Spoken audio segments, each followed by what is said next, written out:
Lee Mincio is a slim girl. Sangwoo noticed before, obviously, but as he tapes her down on the floor, he's consumed with a desire to put his hands around her waist. It takes a bit of effort, but only a bit, and his hands wrap around her waist completely. Wow. She looks so unhealthy like that, her skin pulled taut, against her ribs especially. Sangwoo drags his fingers up and down them. She doesn't wake up. He tapes her down thoroughly, triple layering over all her joints and double layering everywhere else. She lays flat on the floor while Sangwoo gets the chainsaw ready, and when the chainsaw is clean and sharp, he sits backwards in his chair, holding the thing against his legs and waits. Is it excessive? Sure. Is it fun? Absolutely. He crosses his arms over the back of the chair, leans his head down and closes his eyes. He hasn't slept in a few days. He should really get some sleep while he can, while it's still quiet and he doesn't have to put up with anyone else. He thinks for a few moments in an attempt to lull himself to sleep what Lee Mincio is going to do when she comes to. Is she a screamer? A beggar? A bargainer? Will she curse him or will she just cry quietly and pray for it all to be over? He tilts his head from side to side, cracking his neck and getting comfortable. It's not like she's a strong-willed person or anything like that, but sometimes people 180 before death. It's fun to watch, fun to guess. He almost drifts away before he hears a whimper. He opens his eyes slowly and the girl's own eyes are wide awake, staring at him. She thrashes, or tries to, wiggles more accurately, in the tape he's put her in. Hi. He lifts a hand and waves at her. So you probably have a few questions, so let's get through them. Will I kill you? Yes. Is this your fault? Also, yes. Is there anything you could have done differently? Don't go up to strange men in illegal bars? What else? Will I let you go? No. Seriously? Yes. Is there anything you can do to convince me to let you go? No. Anything at all, please, just don't kill me. I'm still going to kill you, but I appreciate the effort. Sangwoo stands up. Is that everything? I think that's everything. He spins the chair around and picks up the chainsaw by the handle, holding it in his hand. Now, I'm going to take the tape off your mouth. I don't recommend you yell, but you know, you do you. He leans down and slowly peels the tape off. He takes his seat again. She screams. Sangwoo crosses his legs, leans back into his chair and waits. It takes maybe 5 minutes for her to give up.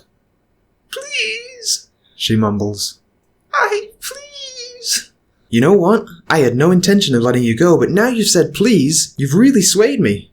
Really? Shut the fuck up. Jesus Christ, I'm trying to give you the benefit of the doubt here, and you're saying shit like this to me? He'd throw something at her head if he'd had it underhand. Sorry, please, just think about what you're... I already gave you your 5 minutes of thought, so I decided to use this. Well, he lifts the chainsaw in his hand and wiggles it so that she can see, which sends her into another fit of hysterics. Sangwoo listens to her piss herself. Great.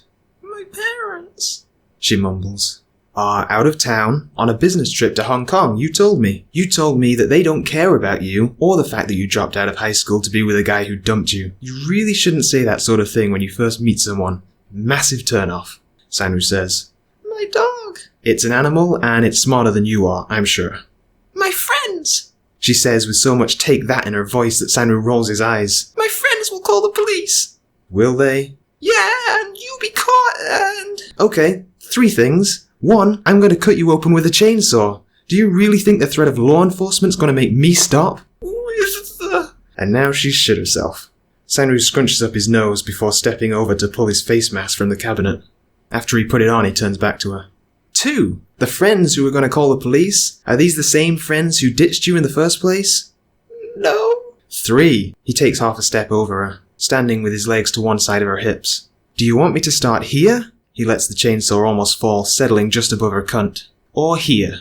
He lifts the thing such that the blades are an inch from her nose. She starts to cry again. An hour later, it's almost like Lee Mincio didn't exist. The only proof that someone other than the 2 occupants of the house were inside it are the pair of light pink panties Sangwoo pulled out of the dryer. It's maybe 4 in the morning now, but Sangwoo doesn't want to look at the clock and confirm. He's turned into a real degenerate if he's awake at 4 in the morning this many times in 1 week. The underwear is soft, light in his hands. He looks between it and the doorway to the bedroom. He could probably change Bum's clothing and he wouldn't even notice. He's been a pretty heavy sleeper recently. He presses the underwear to his nose, and it smells like the dryer sheets he uses. They're still warm even. He walks to the bedroom, clean, fresh from a shower, before kneeling down on the bed. Bum, at least for the past 4 days, slept in only his briefs. The heat was too much for him. It's pretty easy to manhandle Bum into an easier position for him to do this in. He's on his back, whimpering about something like he always does, his hips elevated just slightly. Sangwoo realizes that he weighs almost nothing. He needs to feed him better. His waist is just as small as... what was her name? Almost as slim as hers. He can't connect his thumbs when he wraps his hands around Bum. Thank God for that. Focus. Matter at hand. Bum mumbles and twists in his arms, while Sangwoo pulls off his black briefs, fitting the panties through both of Bum's legs and pulling the panties all the way up to his hips. Sangwoo was right. They are his colour. It's almost like a nude palette, especially in this light. He runs his finger along the hem and Bum curls in on himself a little bit. His hips are ticklish then. Sangwoo leans back and smiles. That's cute. He's cute. Sometimes. He should go to sleep. Lord knows how late it is. He pushes the sheets out of the way and crawls into the spot left for him. He folds his arms under his head and closes his eyes again. He tries to lull himself to sleep, imagining Bum in different underwear, both male and female, frilly and lacy and baggy and solid colours and patterns. He wakes up when Bum thwacks him in the head with his arm. His eyes open so quickly he's given himself whiplash. Sangwoo sits up quickly, looking over at Bum who, no, hasn't lost his mind. He's still asleep. Sangwoo reaches forward to press a hand on Bum's forehead, and oh boy, has the fever not gone anywhere. He gets up and heads into the bathroom. It's still dark outside, so he avoids the clock on the way. He stands in front of the sink and looks into the mirror. He has a bruise blooming across his left eye. Jesus. He pokes at it and hisses. Ah. He wets a towel, wrings it out and heads back. Making sure he's thoroughly out of swinging distance, he sits down and rubs Bum's body down with the towel. His mother used to do the same thing for him when he was weak with a fever, barely capable of moving. It made him feel better then. Bum twitches under his attention, but at some point he lets out a sigh. He leaves the towel across Bum's forehead. He watches him, the outline of him, in the dark. He's so small and so thin that he definitely has to fix. He wonders what Bum would even eat right now, that he could keep down. Soup, maybe? He could go and make something right now. Make it a whole thing. Breakfast in bed or the like. That would be fun for him, Sangwoo thinks. Would make him feel better. Just as he's about to head into the kitchen, Bum starts yelling in his sleep and Sangwoo sighs. A long, slow sigh. Sangwoo reaches up and brushes the hair out of his face. Takes another long sigh, then leans down and starts slowly shaking Bum awake. Bum, Yum Bum.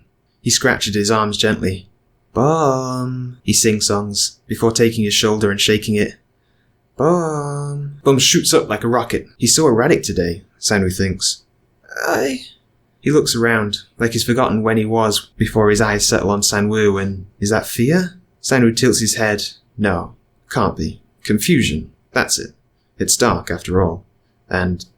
No, that's fear. You had a nightmare? Sangwoo asks, moving closer to him, and as he does, he watches Bum move back. Bum nods silently. What's wrong? Nothing. I'm sorry. Bum mumbles. I didn't mean to. Didn't mean to what? To... Bum looks down at his hands and back up at Sangwoo. His eyes are wide. Nothing, it's nothing, he says as quickly as he possibly can. I'm sorry. Sangwoo smiles and moves closer and Bum lurches back again. Sangwoo keeps moving and Bum hits a wall. Sangwoo takes Bum's wrist in his hand, rubs his thumb back and forth. What are you sorry about?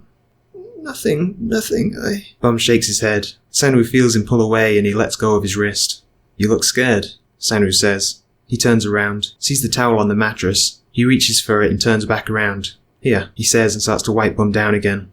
This'll make you feel better. Bum shakes under his hands.